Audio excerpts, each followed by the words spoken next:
ආයිබෝවන් සුබ දැසනක්.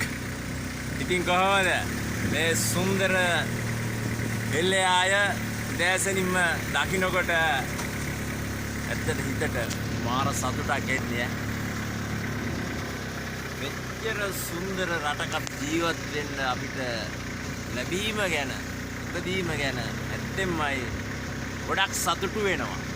මේ බලන තැන ලස්සන එළයාය බලන්නකො. මේ වගේ සුන්දර පළාතක සුන්දර රටක ඇත්තෙන්ම ඉපදින්න උන එක ගැන ඇත්තම මම සතුටු වෙනවා හදවතින්ම. බලන්නකො.